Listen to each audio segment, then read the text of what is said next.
ireo poisina mandrendrika ny tokantrano, ireo indray zany no hoadeditsika eto amin'ny fandarana Jeanne Forest Santé aty Canada. Faly miarahabantsika rehetra ary mametraka ny fisaorana anireo mpanaraka tsy tapaka ny fandarana. Inona ireo poisina izay tena mandrendrika zany ny mpifankatia sy ny tokantrano? Efa ndresako teto ireo karazana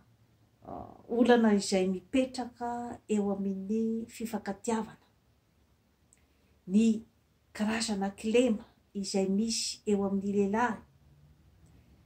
Maro ireo karazana kilema toy ny fisotrotoka, ny filokana, ny fampirafesana, ny famonoana, ny violence conjugale amin'ny endriny maro, izany hoe ny violence psychologique sy ny violence physique. Ireo rehetra ireo zany dia mandidodidina daholy ny fikorotanana zany ao amin'ny tokantrano. Kanefa inona zany ilay hoe karazana poisina izay tena mandrendrika ny tokantrano izany? Satria ireo karazana kilema ireo dia ataontsika hoe kilema ihany, tsy misy ny olombelona tonga lafatra. Tsy maintsy misy ny zavatra izay hoe zavatra tsara ao amin'ny olona anankiray, dia misy ihany koa zany ny toetra izay hoe manahirakirana zany ao aminy. Zay zavatra izay nefa zany betsaka ny manambady mpisotrotoka, kanefa dia maharitra ny tokantrano ary dia tsy dia ahitanao karazana hoe korotana be manao ahoana zany ny tokantrano, satria tsy voatery hoe rehefa misotrotoka akory ny lehilahy anankiray dia voatery hoe tsy maintsy hoe hitondra korotana be ao amin'ny tokantrano, satria mety misotrotoka izy eo amin'ny toerana izay isotroany toka, tsy manakorotana n'iza n'iza, hatramin'ny mpifokarongony aza. Misy ny mpifokarongony izay mahay mifokarongony amin'ny toerana izay ifohany azy, tsy manelingelina ny fifandraisany amin'ny vadiny zany zavatra zany. Eo ihany koa nefa ny hoe mety mampikorotana azy koa ny fifofohan'ny rongony, satria rehefa mitondra excitation betsaka loatra ho azy zany ilay fifohan'ny rongony dia mety hitondra zany hatrany amin'ny famizabizanana. Eo amin'ny hoe mpampirafy indray, betsaka ny lehilahy izay mampirafy fatapoko fatam-pirenena, kanefa dia mahatazona tokantrano, mahatazona ny vadiny. Efa nazavaiko teto daholo zany ireny karazan-javatra rehetrarehetra ireny, ny hoe ny resaka séducteur, ny donjon izay mahay mipasoka ny vehivavy rehetra manodidina azy, ny vehivavy rehetra izay iarahany, ary dia milamina ireo karazam-behivavy ireo, na dia efa samy mifankafantatra zany ao an-tanàna. Izay lafin-javatra izay koa zany tsy voatery hoe tsy maintsy ho poisina ao amin'ny fifandraisan'ny mpivady, raha ohatra ka hoe hain'ny lehilahy anankiray zany ny mandrindra an'izay hoe karazana zany hoe fifandraisana eo amin'ny mpifankatia na ny mpanambady izany. Inona zany ny tena hoe poizina? Ny tena poizina zany dia ilay ataontsika hoe zany hoe fifamizam-bizanana amin'ny endriny maro samihafa, izay mety miteraka amin'ilay karazana ataontsika hoe zany hoe leo tanteraka zany ny olona iray izay hoe hiaran'ny famisampizanana zany ao amin'ny tokantrano iray. Miseho amin'ny endrika manao ahoana moa zany ilay hoe fifamisampizanana. Fifamisampizanana dia ilay hoe miverimberina foana zany ny karazana fanambaniana amin'ny endriny maro samihafa. Mety ho fanambaniana amin'ny resaka hoe verbal zany io zavatra io, amin'ny resaka teny marary izay alefa matetitetika zany any amin'ny partenaire izay atefany zany. Fifamisampizanana eo amin'ny resaka hoe resaka arabola, misy koa zany hoe violence eo amin'ny resaka financière zany, ohatra hoe tsy manome vola mihitsy ohatra zany rangahy tsy mampidibola mihitsy izy zany fa lany any abadibadika any zany ny vola. Eo ihany koa zany ilay hoe tsy fisian'ny serasera milambina zany eo amin'ny mpifankatia ny mpivady. Izany hoe tsy misy zany ilay karazana communication madio mazava, fa misy foana zany ilay karazana hoe tsy fifampienoana. Izany hoe ny rangahy zany ohatra zany dia ny heviny ihany no tokony apetraka ao amin'ny tokantrano. Mety manaiky ramatoa mandritra ny volana maromaro, taona maromaro, fa amin'ny farany zany dia mandreraka ny olona iray zany izay hoe tsy fisian'ny communication mazava izay zany ao amin'ny tokantrano. Mila jerevana daholo zany zay zavatra rehetrarehetra izay, satria ireo karazana klema izay notononoko teo zay dia klema amin'ny maha olombelona ihany. Izany hoe na dia tao ara hoe zany hoe mpisotro toaka, mety mampidibola ara-dalàna izy ao amin'ny tokantrano, mety lehilahy malefaka azo resahana, fa ny klemany zany dia ny hoe ny fisotro toaka. Ka matetika moa zany dia ohatrany hoe atolaka any amin'ny ireo karazana klema ireo zany matetika ny hoe anolana ny tsy fetezan'ny fifankatiavana na ny fisarahan'ny faharavan'ny tokantrano zany. Fa ny tena votoatiny zany, ny tena matetika zany ao ambadiky ilay hoe fisarahana sy ny faharavan'ny fitiavana sy ny faharavan'ny tokantrano dia izay hoe fifamisampizanana izay. Ka tsy misy fianarana manokana any amin'ny université izany ilay hoe famisampizanana. Efa no tenenina teto zany ny hoe resaka ohatrany hoe ny atao ahoana, manao ahoana izany hoe fahafantarana n'izany hoe violence conjugale izany na ilay hoe mpivady mifamizana izany. Efa nazavaiko teto ny hoe ohatrany ahoana ny lehilahy atao hoe pervers narcissique, izany hoe ilay lehilahy zany izay tsy mamela mihitsy zany ny épanouissement ny vadiny, fa dia izay tiany atao sy izay fanapahan-kevitra tiany ho raisina ao amin'ny tokantrano ary arahan'ny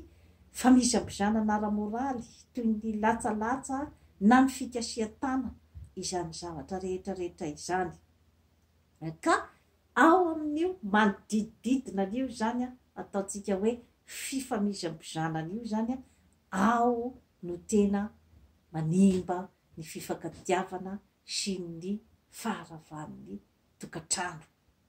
Ka ianao zany ramatoa, alohan'ny hidiranao amin'ny fanambadiana, rehefa renao zany hoe to tena tsy misy épanouissement mihitsy ianao zany amin'ny fiarahana amin'ny olona anankiray, rehefa reninao fa voaporiporitra ianao na tena tsy afaka miteny na hoe tena mandre tenanao zany fa hoe mijaly tsy alaizy ianao zany a tsy mila mianatra amin'ny oniversité no mahafantatra n'izay karazan-javatra zay hoe tena tsy alaizy aho zany a miaraka am'ty ranamany ity dia manana ny korazy hiala satria ilay fieritreretana foana zany hoe mbola iova ilay olona eo matsy zany a no tena hoe karazana fahadisom-panantenana mipetraka zany amintsika vehivavy fa rehefa mandeha ny fotoana ka renao fa tena tsy alaizy ianao zany tena tsy sambatra ianao zany dia manana ny herim-po miala alohan'ny idirana amin'ny fanambadiana izany a izay hoe sarosarotra efa sarosarotra ny ialana rehefa tafiditra ao anatin'ny fanambadiana satria efa eo ny ankizy a efa eo ny zavatra rehetra izay ny famatorana fa rehefa tojo ny tsy hita anaovana moa zany rehefa ao amin'ny tokantrano rehefa renao fa tena mety hiatra hatrany amin'ny fahasalamanao sy ny ainao zany a ny fifandraisana dia eritrereto ihany zany fa maro dia maro moa zany ny vehivavy izay hoe tsy afa-manoatra koa zany amin'izay lafin'izay satria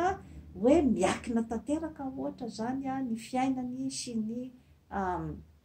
resaka materialy ara-bola zany a amin'ny vatiny dia tsy manana soa izy zany a fa dia ny hoe miaritra trèfle zany a amin'izay a resaka izay ny tiako atongavana zany a amintsika vehivavy a dia ny hoe isika no andrin'ny tokantrano isika no mitondra ny karazan-kasambarana amin'ny lafiny maro zany a ao amin'ny tokantrano ka jereo tsara zany izay lafin-javatra rehetrarehetra izay